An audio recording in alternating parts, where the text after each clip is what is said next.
Welcome to the Dietitian Side Hustle podcast. My name is Katie Dodd, and I'm a nutrition entrepreneur. I spent 7 years as a side hustler before diving into entrepreneurship full time. Before making the leap, I was bringing in 6 figures through my side hustle. If I can do it, you can too. This podcast is for dietitians, interns, and students who want to be inspired to start or perfect the side hustle of their dreams. Let's do this. Hello and welcome to the 198th episode of the Dietitian Side Hustle Podcast, multiple streams of income from your website. I'm so excited to bring on the podcast today my friend Whitney Bateson. She's been on the podcast before, but today we're going to talk about a subject that both of us really love, making money through lots of different ways through a website. So Whitney, would you like to introduce yourself to our listeners? Yeah, thank you so much for having me back, Katie. We always have such a good time chatting. So I'm Whitney Bateson. I'm a dietitian turned website coach for other health and wellness entrepreneurs to help you really build a great online presence through a strategic website that gets you more clients and more traffic. And I am the creator of the Wellness Pro website system, which is my 6-week program that helps you do just what I described. And I've been doing this for about 5 years now. And fun fact, I travel full time. So I run my business from anywhere in the world. And right now I'm coming to you from Spain. I love that. And you know, Whitney, I think like your life path, your career path, it really is the epitome of time freedom, which so many Mm, people want. They want to strive for. I want to have the time to do what I want, to experience what I want in life. So I always love yeah. seeing your travels of like, where is Whitney now? Yeah.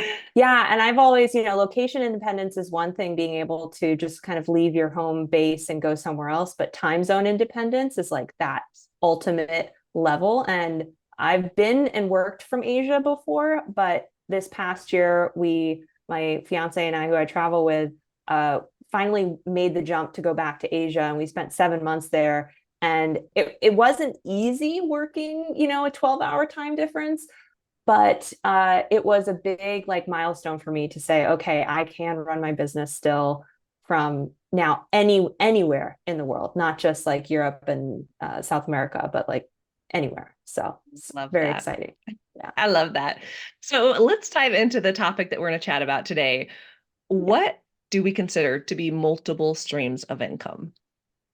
Right. Because that's can be kind of like, okay, well, what do you consider it? So what I consider it, and I'm interested to hear what you think and if you agree or have takes on this, but I would say like where the method of delivery is different. So you're doing one where it's like a group program, one where it's a digital product, one where like you are actually doing the service. I would consider those different streams of income. If you just have different packages, that is, which, that's, it's great to have different packages, but if it's a package of you doing one-to-one services for this package of 3 months, 6 months, 9 months, I would say that those are still one stream of income, because my other definition would say the margins on that service or revenue stream are different too, where the margins on a digital product are going to be very different because you build it once. Maybe you have some like software costs or something, but the income that you can get, there's no ceiling on it, and the margin is going to be good. The more you sell, the more you make your initial investment back. Whereas something like a service, those margins are going to be different because you are not going to be able to charge, the same margin and markup that you would for like a digital product. So that's what I would say, like in terms of multiple streams. And then I would really classify them into like the 2 buckets of passive income, which everyone wants and loves, and it's great. But you also have the active income, which is still very good and necessary, especially as you're getting started. So yeah, that's my definition of it. And that's very similar to how I talk about it too, but I kind of like how you talked about how it's like almost the categories of things that you're selling. Because if you're selling different packages, it's still you trading time for money. It's still dependent on you getting clients to sell to versus having these different products and services that you're offering. I know when I Mm-hmm. talk about multiple streams of income, I like to like paint a picture for people thinking of like a lake. And this lake has all of these different streams of water that are coming into the lake. Now, if this Mm-hmm. lake is only being fed by, for example, those packages working with clients. If something happens, maybe it's something that happens to you personally, you can't work for a season, something happens and clients just dry up, what's going to happen to that lake? it's gonna go down and down and down because that one stream isn't feeding it anymore. Where if you have multiple streams of income, if that one stream dries up, okay, you're still okay. The lake's not going to run dry. Money's still coming in through other streams, and you have time to maybe dig up another stream. So I always like Yeah. painting that picture because it it helps you to understand on why it's so important that as we build out a business, an online business, an online website, all these things, having multiple streams of income is going to help you long term. Of course, we start with one Yes. thing, but over time we build it out. And I love this discussion of active income versus passive income because I'm a big fan Hmm. of multiple streams of income, including passive income, because long term, we don't always want to be in a system where we're always trading time for money. So, Right. yeah. Yeah. And I wouldn't say, I think probably people think passive income is always the best kind of income. And maybe, but it comes at a cost. You do have to spend years building that up, and it's no cakewalk. You and I can both attest to that building up passive income takes time, and it takes capital in terms of if you are not working, who's paying your bills? You need money in order to spend the time writing those blog posts every week and doing all of that input or building that course or whatever. Yeah. So thinking about the lake and all the different streams coming in, some of those streams might be trickles, some Yep. of those might be like rushing rivers. It doesn't mean that the rushing river is the best stream, because Yeah. to your point, if you get really reliant on that rushing river and then it dries up, I don't know, like Yeah. that's not good. But at the same time, that trickle, some people might say, like, well, I'm not motivated to only make, $25 a month or $25 a week on a product. It's like, well, that trickle doesn't really take much of your time. So maybe it is still a good one too. And if you have 5 of those trickles coming in, that adds up to something. So I think it's also taking away some of those preconceived notions we have about like how much money is the right amount of money to be getting from a specific revenue stream. Or, oh, well, I see people talking about you shouldn't trade your time for money, or, you really need to, or whatever, passive income, um, there's too many people doing it, it's saturated, or whatever. I don't think we need to really kind of limit ourselves.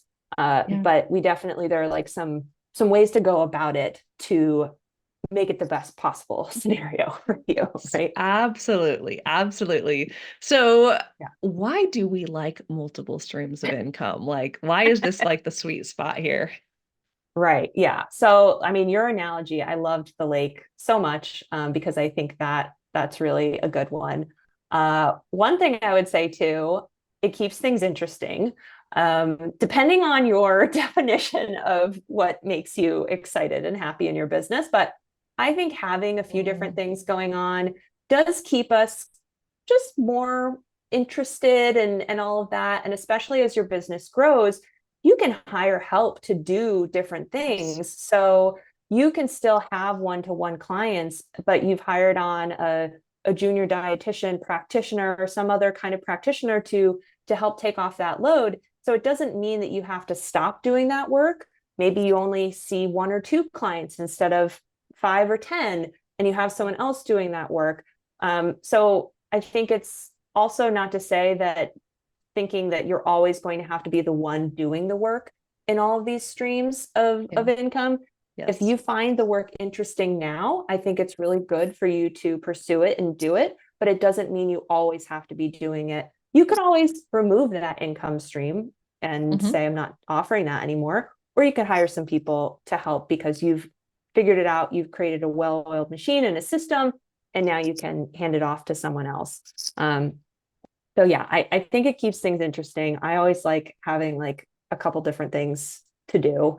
I just Yeah. remember like my food service days as the dietitian, and I think most dietitians probably wear many hats in whatever Yep. role they're in. Yep. So I think it's part of our nature to like to have a few different things going on. So I think that's one. Yeah. Yeah. And, Um, and, and I think yeah. too, like, as entrepreneurs. Most people who are listening to this podcast are either entrepreneurs or budding entrepreneurs. And entrepreneurs, we have all these ideas in our heads. And Right. that's the fun thing, is that we can do lots of things. But I think one perspective I think we need to have is also taking a step back, because we could be so focused on the now, what I'm doing now, and forgetting that, well, wait a minute, I'm doing this business long term. I'm focusing on the immediate income streams I'm building, but understanding over time I could build them out. And I love what you're talking about, hiring people to do it, changing it. When I first got started with blogging, I was very focused on the passive income. That took time, but I was also doing active income at the time to make money. Eventually, I got to the Mm-hmm. point where I stopped doing freelance writing, because the amount of time that it took for me to write, I could make significantly more money if I wrote for my own blog than if I wrote for other people. But it took time to Mm-hmm. get there. I was doing Mm-hmm. webinars too. But as I grew this blog business, as I started establishing my own, practice over time, I was like, well, I like webinars, but in order for me to do webinars, I need to be paid a good chunk of money. So Mm-hmm. now I still do webinars, not as often, but I actually make more money through one webinar than I probably did with 20 before. So it's Yep. taking a step back and looking at, we got to get started here, but long term, we're going to be building out this business. It's not going to happen overnight, but having that kind of big vision. And you're so true. It does keep things interesting. It keeps it fun. And I love that. Okay. Yeah. Yeah. And I think it's totally cool to let things go as time goes on, or not even know where it's going to take you. I mean, I think Oh, yeah. having like the offerings, like before we hit record, we were talking about like the different service offerings that you have. Yeah. And it's great if you can find a way, and it takes time to figure out Hmm. how to have your product suite work together and move Yep. people through and all of that. So don't feel like that you're going to have this all figured out in day one. But in one scenario, you could have like this ascension model or this profit ladder where you have different products that move people through. Maybe the first item is more of a self-paced item that is the lower cost. It gets people some kind of progress, but Yeah. then they're ready for the next thing. And then you already have a more high ticket, high value thing that is another revenue stream that also people that are new to you could be coming in and buying, but Yeah. maybe people that bought from you before are coming in. So I think it also allows you to serve your customers and clients and audience better by giving Yes. them a variety of things too. So it's not just about us. I know, Yeah. Yeah. like getting the income streams, it's really great for our stability and all of that. But it also allows you to meet people Yeah. where they are and give them good solutions Yeah. And to I like take care that. of them. I like that idea too, because I know some dietitians struggle with higher ticket offers. They're like, oh, well, I'm offering high ticket. What about all these other people who can't afford it? One of the benefits of building out a value ladder is that you have different programs at different levels that provide a lot of value and can help people. So, you have these lower ticket products that is still going to provide value and still going to help people. So you're right. Thinking of the perspective of our clients, it really does help them to achieve their outcomes based on wherever they're at in life. So, yeah, Mm-hmm. Yep. Yeah, for sure. yeah, yeah. Awesome. So, any other benefits you want to talk about?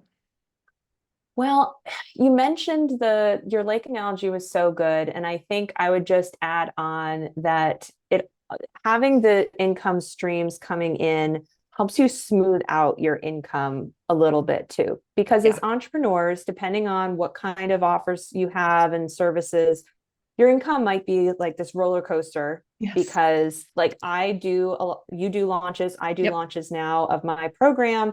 So I can have a lot of money in the bank in January when I do a launch, and then have it be like crickets for the next couple of months. And if you manage your expenses and you manage it and okay, I can't spend all that money because that now has to last me for the next 3 or 4 months until Yeah. I do another launch. But then you're banking on that next launch Yeah. to really fill your bank account again. Whereas if you have some other things coming in that maybe they're not as much money, but again, it compounds over time or it just helps smooth out the bumps a little bit. I think it Yeah. can also just give us peace of mind to not be putting all of our eggs in one basket. So I guess it's that financial stability piece as well. Yeah, yeah. And that does lead to a lot more peace in business and not having that stress over like the next launch better go good. So yeah, I love that. So, what are some examples of revenue streams for dietitians, health professionals, wellness pros? So we've talked about a few of them, but one-to-one services, so doing coaching, counseling, those kinds of things. Other kinds of services that aren't the one-to-one, but they are some kind of more like business to business, B2B, brand and media work, doing speaking engagements. I still consider that a service. You are probably commanding a higher value and price per hour than some like business business to consumer B2C type of work, but it's still a service. You're still trading your time for money on those things, but you're just maybe capitalizing and getting a higher dollar value. And then I would say this is kind of similar, but consulting for organizations that are not really like defined in a service package, where you're maybe on a retainer for a food manufacturer who just needs a dietitian to review their nutrition materials or to do some recipe testing. And it's just kind of like, hey, here's the general scope of work. And these are the things that I could work on. I love consulting as being a revenue stream, especially since I think as health professionals, we have this subject matter expertise at our fingertips that maybe as we started our business, we had some things from our prior job that we loved, but a lot of things we didn't love, but maybe we don't want to let go of some of those things that we went to school for and still get to do that. Especially, I mean, if you're still counseling and all of that, you're still doing those things. But as business owners, sometimes we have to spend so much time doing the marketing and the hiring and the, all the other things that we can kind of get away from that. So I think that's one way to like leverage our expertise more. And then going back to like the B2C consumer focused stuff, you could do group programs, you could do courses, you could do digital products. I know you have shared with people like your coloring book and different things like that, where they're actually like printable and people can buy the physical things, but also just ebooks and digital products in general. Doing books, having a book deal is another thing you could have. Affiliate marketing and selling like full script or selling meal plans off of your website. Then like physical products. So one of my prior clients, she is introducing a chocolate line, which I thought was really cool. So yeah, it's like, all right. Yeah.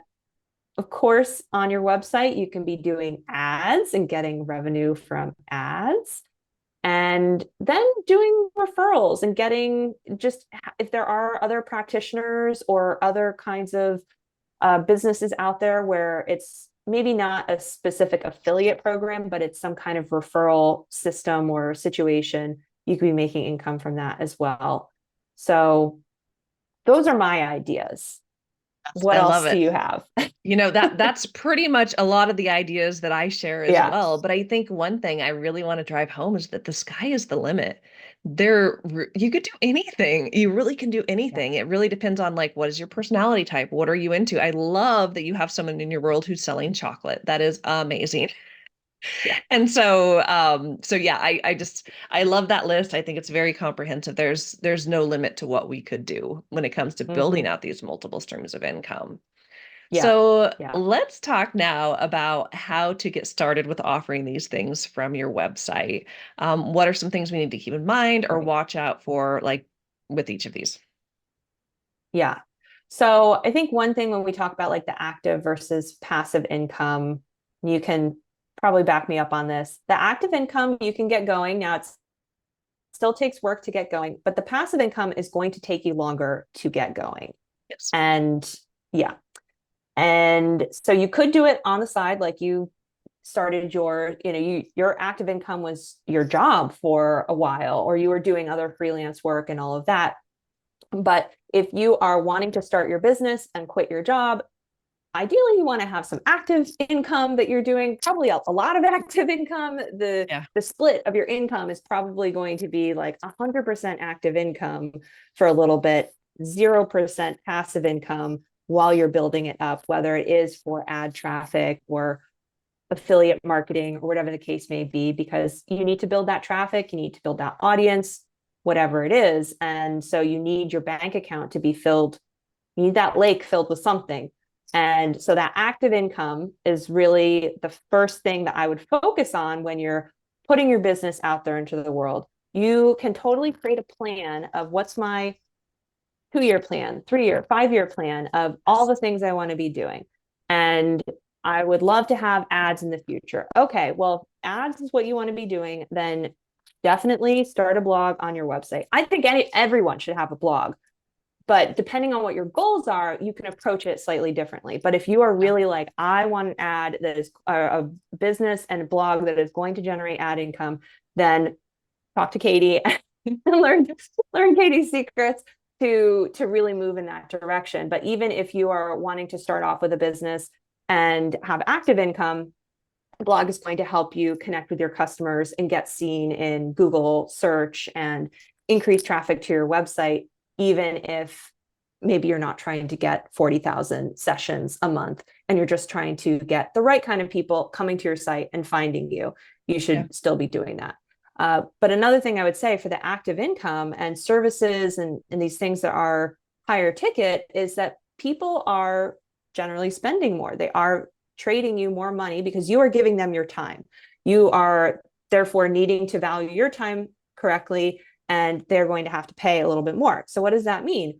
Well, your website needs to be really showing the value of what you offer and why you are the right fit for people and building that relationship. And because if you're doing more passive income things, people are not necessarily like needing to connect with your personality as much and feel, it depends on the price point, but generally like passive things are either like literally passive, they're clicking a link, they don't even know you and don't care. Did you give them a blog post that answered their question, and now you're linking out to the product at Amazon that's going to help them get all the way there. That's great. They don't really, they want the blog to be helpful, but they don't need to know you necessarily. Whereas if you're asking someone to hire you for services, they need to be getting that connection, that know, like, and trust factor. And so the copy on our website really needs to be well thought out. We need to be using the words that our customers would be using to describe their problems, because we really want people to know that we have that empathy for them. When I see words on, because I've been in the process of hiring, I'm planning a wedding and we've been hiring some people, and I have been going through the same process that we tell people to do. I have been searching in Google. I have found the person because their website popped up. I went to their website. I read, okay, yeah, that's exactly what I'm feeling. That's exactly what I'm looking for. Oh, I booked a discovery call, got on a call. It was a great call. And then we hired them for that service. So we want that same process for our customers, but they really need to see the words on the page. So if you're starting off and you're starting and creating a blog, but then you're also trying to sell active services, but you really haven't taken the time to ensure that like that front page of your website, that home page is really solid with showing those active services and having the great copy, and then having a good services page that is clearly laid out and having a great sales process. It's easy for someone to move forward. If you neglect those things because you've been focused on like, I really want to get the blog going, but I need to be selling services, and the services are treated like an afterthought almost, then you're not going to get that active income coming in that's going to ease everything else so that you can feel, okay, I can spend time writing these blog posts because money's coming in. If you don't have that money coming in, it's going to start feeling pretty stressful pretty quickly. Yeah. I love the differentiations you made between like, what are your goals for your website? And I think that's important, is there is no just kind of one magic thing for everything. It depends on what are your individual goals. And it is very different for active versus passive income.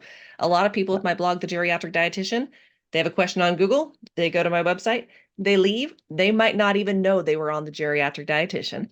They were just caring about being there to get their question answered. And so it is very different. But between, even within my business, the difference between my dietitian side hustle brand versus my geriatric dietitian brand. So I thought that was a really good differentiation there. Thank you. Well, and Yeah. I would say too that there is no problem with transitioning your website. Like ideally, you have this vision in place of where you want your website to go. Here's the goal today. Here's the goal a year, 2 years, 3 years from now. Yeah. You can start making those changes, phasing out your services, Yep. changing up your homepage to, instead of be highlighting your services, be highlighting all of your blog posts and highlighting Yep. your digital products. Your website, you don't have to redo your website, burn it to the ground once you say, I don't want to sell services anymore, because now I have the volume coming in and I can really just focus on the passive. Your website can actually adjust and support those goals as well. And Yeah. you can make that happen over time. Yeah, yeah. And I have a 1 year plan, 2 year plan, 5 year plan, 10 year plan. It's kind of extra, but for me, it's really helpful because, well, first off, I have all these ideas in my head of all the things I want to do, and I recognize I can't do everything at once. But it does help even earlier when we were talking about like taking a step back, looking at the big picture. You could Yeah. do all the things. We just got to do one thing to start with and continue to move. And for a lot of people, it is having that active income to make the money now. And then Mm-hmm. eventually, I really believe eventually everyone should at least have some streams of passive income when you think of the longevity of a business. But Yeah. yeah, no, I love this. So for Yeah. people who are resonating with this conversation, they're like, oh my gosh, this is super exciting. I want to continue learning more. Whitney, I know you have a special masterclass coming up. Would you be able to tell people how they can maybe get some more help from you moving forward with this masterclass? Yes. Yeah. So I have my masterclass coming up. It is the client generating website framework formula. I'll be sharing my framework for how to really turn your website into this client generating machine so that you are getting the copy that is connecting with people. I walk through examples. I'm going to show you the difference between a website that's just kind of like meh and it's not selling those services versus what we need to be doing to sell those services, and a bunch of other things too that we just haven't had time to cover in terms of what you need to be thinking about on your website so that you can have this active income coming in and you're not having to work so dang hard to get it too. We talked before we hit record about like social media just being, it's just, it's tough. You can maybe say for a little bit like, okay, I don't need a website, I'll just use social media to get my leads and people coming in. But what happens when you just get burnt out and don't feel like posting on social media all the time? Where are you sending people for the long haul? How are you building that Yeah. relationship? We really want to have that online presence, and as we've talked about today, your website can be this storefront, this home, Yeah. this digital home for your business for years to come. It can support the Yeah. goals that you have now and the goals that you have in the future for passive income and whatever the case may be. So it's never, in my mind, never too early to be building that home for your business, as long as you have the guidance about how to get clear on your customer and your niche and what to put in your website so that you're starting off on the right foot. Because as soon as you do that, then you can start sending people to it. Every time you do a talk, you know that you're sending people to a spot that's going to give them more information, give you the full story and the value that you provide. And that's really when we can start seeing traction. Until we have that, it can just feel like we're really spinning our wheels a whole lot. Yeah. So yeah, so that's my class. It's coming up on May 7th and 8th. I have two different times available, and you can go to, we'll put this probably in the show notes too, but it's whitneybateson.com/masterclass dash DSH for dietitian side hustle. So Yes. just whitneybateson.com/masterclass dash DSH. And it's free. And I'll also be giving, when you attend live, I have my website roadmap in there as well. You'll get that PDF. It's got like all the steps, lots of links out to other resources. So that you can really feel confident that this website that you're building is going to be getting you that active income so that it can really fuel and fund those passive income dreams that you have, whatever they are, whether you may not even have dreamt them yet. But Yeah. I do know that you're going to need some money and some, a place for those things to live. And so having a website and having it be bringing in income and clients for you is never a bad decision. It's always a good thing Yeah, to do. yes. And I will make Yeah. sure that the link to the masterclass is also in my Linktree page at katiedodd.com. So Okay. katiedodd.com, if you go there, you'll find the button. It's got my affiliate link. It will get you to Whitney's masterclass. It is completely free. And Yeah. Whitney, we've covered so many things. I just want to say thank you so much for coming on the podcast. But I would love if you could Yeah. share with our listeners how they can find you online, how they can connect with you, how they could listen to you on other podcast opportunities. Yes, absolutely. Thank you. Yeah, it's been such a joy. I always love. I'm so glad that we could do this. So you can find me on Instagram. That's the platform that I mostly hang out on. So just at Whitney Bateson, that's my handle. My website is whitneybateson.com. And then I just recently launched a podcast myself. It's new, it's exciting. It's called The Growth Show with Whitney Bateson. And so you can just search for The Growth Show. If you come to my website, you'll find it there. You can also go to growthshowpodcast.com, and that will take you where you need to go to listen to it. So, Awesome. yeah, Awesome. Well, I'm very excited for your new podcast and all the things that you're thank you. doing and how you continue to help healthcare and wellness professionals with really helping to build websites and to make impact and income in the digital space. So, Yeah, always grateful to have you here. And yeah, thank you so much. thank you for having me, Katie.